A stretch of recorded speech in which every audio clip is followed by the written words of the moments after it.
welcome back. You're listening to Next in the Queue. It's an interview-based podcast that connects listeners with musicians, writers, producers, really anyone in the music industry through curated playlists. Today I'm joined with Allyson and Ezra of the project Shallowhalo. Thank you for being here. Thanks for having us. Thank you. Oh yeah, so you guys both started working on music together in spring of 2020, right? Like, what was that process like, and how do you think that lockdown helped you really discover your sound? Yeah, we started making music in 2020, and that was after the lockdown started. Before then, I was playing in my friend Harrison Patrick Smith, now known as Adair, but I was playing in his band Turtlenecked, and we played a few shows, and then the lockdown happened, and I just wanted to keep the momentum going because I had so much fun, like playing music with people and playing live shows. And so at the time, like Ezra and I, we reconnected, and we started making music together. I had like a couple old demos in Ableton that were unfinished. And yeah, we just like started working on stuff every day. And we eventually had a bunch of songs and we're like, whoa, we should make an album or like release some of this stuff. So that's kind of where it started. Before this project, I played in a bunch of mostly rock bands. And I was in a band and we had just broken up and the label dropped us and I was kind of depressed. And then Allyson had all these songs and I was just like, let's try something totally different. So it was super fun and energizing for me to just do a totally different project. And Allyson and I have known each other for a while, but never made music before this project. Yeah, so that's like a big jump from like being in a rock band to like making kind of like synth pop music. How do you think how did you take away some of the stuff that you learned from being in something like rock based and turned it into what you're working on now? I mean, I think I'd always been like making demos and sort of just out of necessity, like using a drum machine because the drummer can't practice or, so doing that kind of things. And then I feel like I really just took a cue from the things Allyson wanted to do in terms of, we connected on like sort of some 80s, like Strawberry Switchblade and like OMD. And it sort of started in that point. And then, just sort of our interests converged and it became this other thing. Yeah.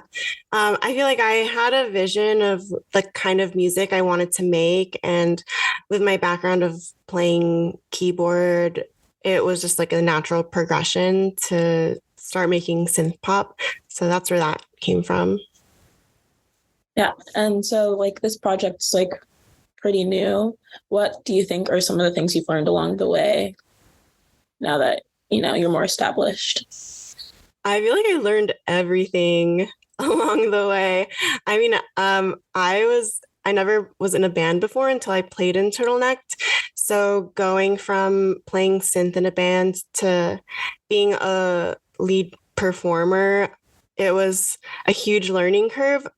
Luckily, I made a bunch of music friends along the way. For example, like May Rio, she was a big inspiration for me. Like when I met her, she was like a couple steps ahead of me. Like she was finishing her first album and I was like just starting to make music with Ezra. So she was actually the person who told me that you can get better at singing because I like didn't really sing growing up. So I thought like your voice was like your voice and like that was it, like you're either born with a beautiful voice or like you're not, but she's like, no, like you're an athlete, like you can train your vocal cords and get better. And that was like my mind was blown. So since then, like I've been practicing a ton. Like I try to practice almost every day. Same with performing too. Like it didn't come naturally to me. Like I've taken some acting classes growing up, but never performed in the context of like lead singer. So I think I've improved a lot and it's that progress that is motivating for me to keep going. Yeah, I think on the flip side, I was like a lead singer and front person and songwriter and never really I feel like sort of fell into that, but then realized I just actually like the songwriting and production more. And I think this is a cool project for me to sort of like, I mean, we collaborate on the lyrics and the songs and sort of like share a voice. And it's sort of like I was feeling sort of burnt out doing the same kind of thing over and over. It's sort of like a way to refresh for me artistically also. Yeah, and you mentioned Mario and like Harrison of the Dare. So I feel like in Brooklyn, it's kind of right now, especially, has been like a very collaborative community. Who are some of the people that you like love working with? And is there anyone that you want to work with in the future? Yeah, I feel like meeting people through friends and through the scene. I've met so many amazing, talented, creative people, and not even just musicians, but like filmmakers, podcasters, photographers. So I love like working with the people that I meet along the way. For example, we have a music video, a new song and a music video for our song Renaissance Affair that comes out this week. And it was really fun to collaborate with our friend Jackie from the band Catcher. And they also have their own show called Jackie's Show. So that was a fun project. I was like, who do I know who does film stuff? And the scene is like really important to me because for me, like it started out as just hanging out with friends and later on realizing, oh, like this feels like a little scene. And Jackie, I've known Jackie for a long time now, like pretty much like the beginning of like when I associate like meeting this group of people. And Jackie's just been documenting the scene through Jackie's show. So I thought it would be like the perfect collaboration to get them on board with the music video. I think also our friend Sam, who makes music in Test Subjects with Melody, Melody English, who's the singer. We sort of just like became a fan of his band online and realized that our studio is like down the street from his. So when we were making our last album, he kind of would like listen to our demos and give us feedback. And he's been like a really super supportive collaborator also. Yeah, I mean, and we'll probably talk about this like a little bit later, but like I think a big thing in like the Indie Sleaze era, like there was like a bunch of collaboration going on. Like now I feel like I've seen a lot of blogs come back, like, you know, Joe Kerwin's like, you know, You Missed It blog.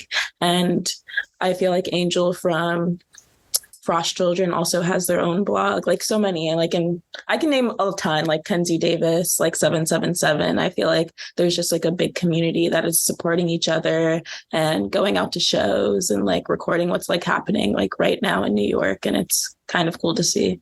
Yeah, definitely. I feel like there's definitely a blog comeback. And I mean, I even started one myself, but it's just like a fun way to, I mean, it's just hard to know where to go now to get like information about what shows are happening. I mean, there's like a million shows happening every single day, but it's like, I want to go to the shows where my friends are going to be at. So how do I find out where my friends are going to be at? And yeah, these blogs have been really fun to read and follow.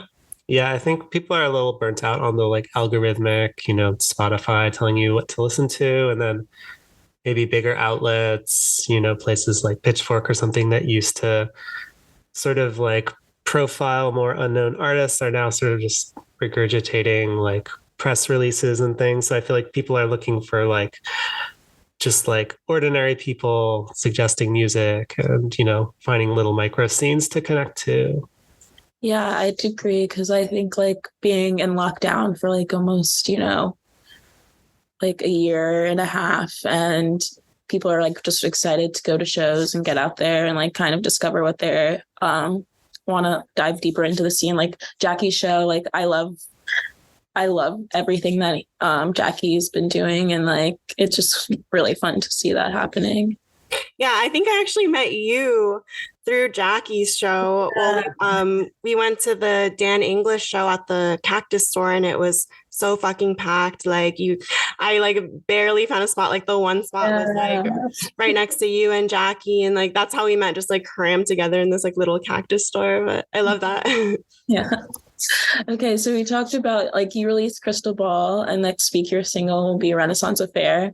How has like the song process changed from releasing your debut album, No Fun? I think we're just really trying to like level up our production. I feel like our first album is sort of just like a crash course in like how do we make a record. And it's basically like every song we hadn't released that was finished like went on that record. And I think now we're sort of being a little more selective, trying different things. I think, well, Allyson can speak to this, but I think we're also trying to think of like visuals and like concepts along with tracks.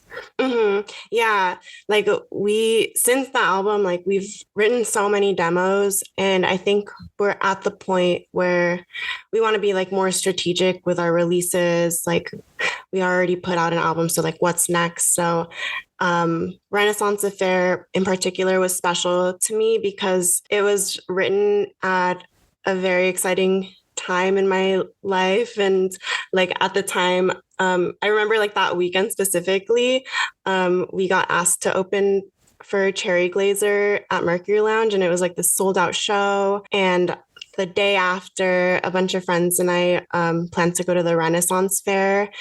Ezra's actually out of town for that show, but our friend Rachel Lime filled in, and she was also going to the Renaissance Fair. So we like dressed up in our Renaissance costumes for the show and made it kind of like Renaissance Fair themed. And then we went the next day and it was an amazing time. We like did mushrooms and we're like blowing bubbles, like and everyone was wearing costumes, and it was just this like magical weekend. And also that time was like the weather is beautiful. Everyone was going to Home Sweet Home every week to catch Harrison's DJ set. So yeah, it was just like a really fun time. So I feel like Renaissance Fair is trying to just like capture that time, like the nightlife, but also the Renaissance Fair and like the costumes, and trying to bring that into the visuals, the music video. Yeah. Yeah, so I feel like a lot of your songs have like a storytelling effect. So like what do you do when you're like trying to come up with the lyrics? I usually we have this little room that we call the closet room because it's like closet sized. And I'll just put a yoga mat on the floor and like lay down on the floor and just like have the instrumental playing. Well, usually like we like to lay down a vocal melody, and that will just usually be gibberish. So then I'll sit with that in the closet room and I'll start like picturing like a storyline, or just have like an image in my head, and that usually takes me through a story that is translated into the lyrics. Yeah, I think I remember for Renaissance Fair, I like travel a bunch also for work and different things. And I remember I was talking to you on the phone and you were like trying to come up with lyrics. And I was like, well, what have you been doing? Like, and you're like, well, I just went like to a Renaissance Fair. And I was like, okay, I'm gonna just like write a song about that. So sometimes it's like also, I'd say a lot of the songs are based off of like ideas Allyson has or something, and then we'll like sort of workshop it and send things back and forth, sometimes even remotely if I'm not around. Cool. And you guys are about to embark on a tour at the end of March. What are some of your favorite things about touring, and what are you like most excited for? I'm really excited about this tour because I've never really toured, or yeah, I've never toured outside of the Northeast. So we're going like all the way down to Nashville. So I'm going to be seeing a lot of cities that I've never been to in my life, like, I don't know, Richmond, Virginia, and Pittsburgh. And I just love meeting new people also. I love like engaging with whoever comes to our show. Like if you come to our show, like you're our friend now.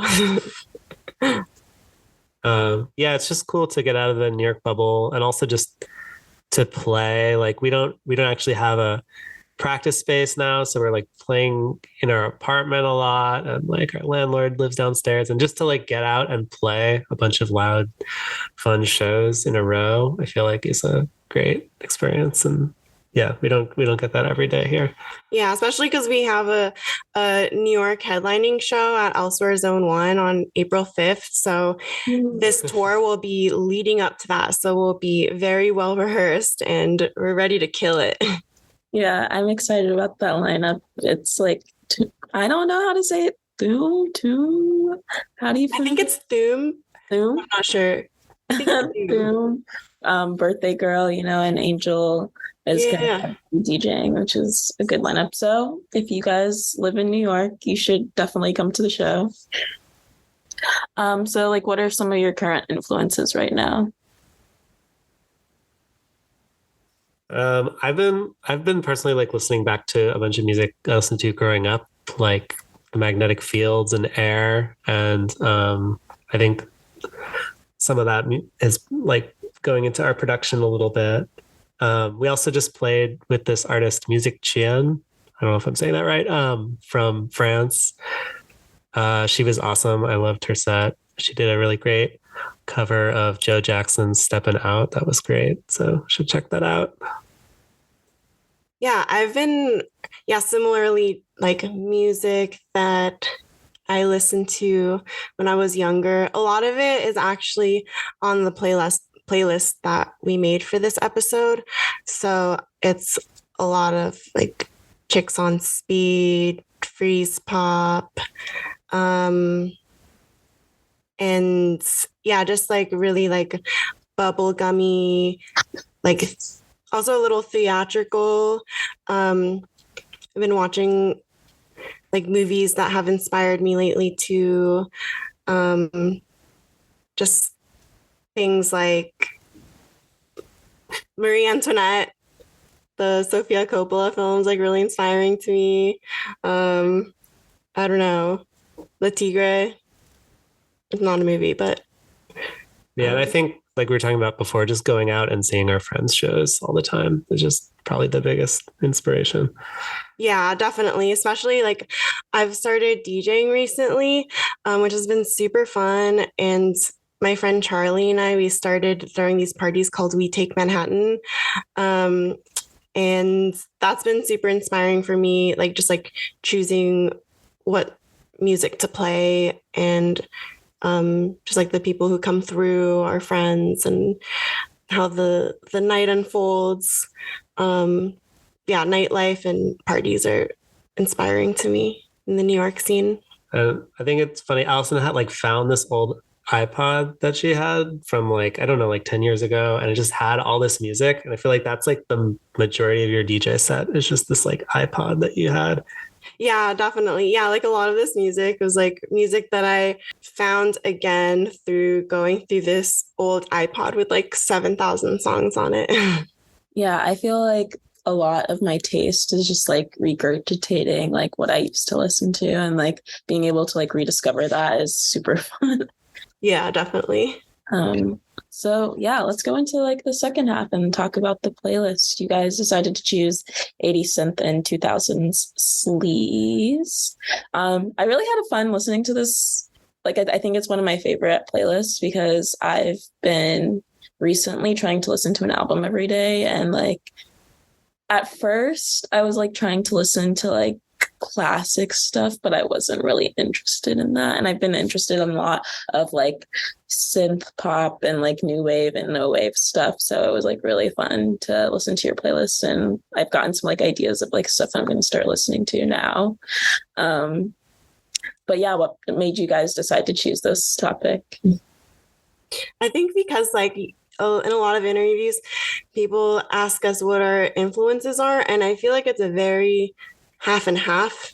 Like our music tastes are very different, but they complement each other in a way where it's like we take a lot of influence from like the sounds of the analog synths that we use, but we also want it to be playful and accessible to anyone listening. So I think like the playfulness of the of like the indie sleaze stuff mixed with some of the more like complex synth lines from some of the 80s stuff. It complements each other really well. Go. Yeah, I was just gonna say, like, I feel like our musical tastes are pretty different, but if you set them next to each other, it kind of makes a weird sense. Sort of like the new wave disco, Italo stuff that I listen to more, and like sort of like the 2000s electroclash stuff that Allison listens to. That I think a lot of it is inspired by some of that music, but like in a slightly different direction. Yeah, and Allison, you talked about indie sleaze, which I think is like a term that came into existence around 2021, and I think a lot of people were talking about it before that. I feel like I've been hearing that term for a really long time, but like it's slowly been making a comeback, and I think it really boomed in like August, with the Dare releasing Girls, and you did vocals on that track. How was that experience? That's what's up. Yeah, that was really funny because I recorded those at my parents' place who moved to San Antonio last year. So I recorded those literally in like an empty closet in San Antonio. And also like I sing the That's What's Up, but also the like other parts of it, like yelling all of these words that I'm like, I don't want my parents to hear what I'm singing. So I like literally went like under a blanket and I was like, please, I hope they don't hear me. But it was really fun. And yeah, I never imagined it would blow up how it did. And I'm so happy that it did because it's an amazing song. We did a tour with Harrison, I think like the week Girls came out, and we were like playing in basements. I just remember every night being like, wow, Harrison's so good. It's crazy playing these small places with him. And then like a couple months later, we're like, oh, now he's famous. Yeah. So what really drew you to like the indie sleaze like scene in the first place? I think, well, like I mentioned before, I didn't think of it as a scene originally. Like I met like Harrison, Blake, May around the same time. And then the pandemic happened and we kind of had this like small crew where we would get dinner every once in a while and like send each other demos. And then I like collaborated with Blake. I sang on Goth as well, his song Goth, which that's how I met Frost Children. And slowly like our little scene kept expanding. Like we were meeting like our friends of friends, and I met Jackie, and Harrison had been DJing at Home Sweet Home. So all of us like would go every week, and it was like empty at the time. But after a few months, or maybe after a year, honestly, it was like a year, and we would see the same faces every week. And it's just started feeling like more of a scene, like more people were hearing about it. And there was like a moment where we're like, oh, this is kind of like a little scene. And I think around that time, that's when the Indie Sleaze Instagram account came about. And as soon as I found this account, I was obsessed. I like messaged the admin of the account, and we were just like geeking out on like all things Indie Sleaze. And Olivia, who runs the account, is super sweet. And yeah, that's kind of what drew me into this current iteration of the Indie Sleaze revival scene. Yeah. So have you guys like in the early 2000s, have you guys seen like some of like the inspirations, like shows like Skins, or did you have like a Tumblr at the time of like, like 2006 to like 2012 era? I love Skins. And I actually started rewatching it again. I made Ezra watch a couple of episodes. It was really funny to watch. We've also been rewatching Girls. I feel like everyone is, which is like related. And I didn't have a Tumblr. but I would go on it and like reblog things. I was more into looking at the party websites, like the Cobra Snake was a big one. Like I would check it religiously, just like saving photos of fashion inspiration and following like that specific like LA scene. And there's like last night's party and misshapes. And I just loved looking at the photos and like wishing I could be a part of that. I think I grew up in Western Mass and like just like always looking at what was happening in New York and wanting to move there. I think, that time period or, was sort of what informed me like moving to New York. Yeah, I love rewatching Girls now because now that I live in New York, I'm like, oh, I know that place that they are talking about. Yeah, it's so funny, especially because they spend so much time in like Clinton Hill area. And I'm like, I don't know anyone that, oh no, that's a lie. I know like a few people, but it's definitely not like an epicenter of anything currently. I lived in Clinton Hill, but that was before we knew each other. Yeah, and you talked about the Cobra Snake and like they do a lot of like flash photography now and like they basically are like documenting what's happening now. And I feel like back then when they did have that website, it was kind of like the beginning of the internet and social media. Like there was lots of blogging and like we talked about like there was a sense of community. Like what other inspirations from that time do you have? Yeah, I think it was really cool to follow the scenes happening back then because there was a lot of collaboration between different mediums. Like I remember seeing like Jeremy Scott on there all the time and, he was dressing everyone in the scene. So I actually have been collecting a lot of like old Jeremy Scott pieces from back in the day. That's like my little niche collection, but it's cool to see the similarities to now. Like I have this friend Serge who has the clothing line Drink More Water, and he's been dressing me, Ezra, all our friends basically.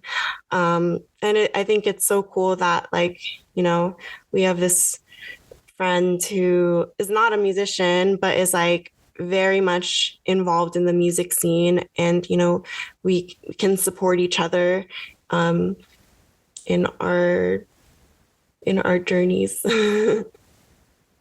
Yeah, I think it's really cool because like I think I've met like photographers, like you said, like people that do blogs. So it's like you can have like everyone's just supporting each other. So it's like everyone is getting their moment in time. Yeah, totally. Like even Charlie and I were throwing our next We Take Manhattan party on Wednesday to celebrate the release of Renaissance Affair. But like even our host list, we have like a meme account, we have Jackie's show, we have a model, there's just like this like a wide range. We have this like collective who also throws parties. It's just like you don't have to be a musician to be involved in the music scene, and everyone has something to contribute. So it's why not work together?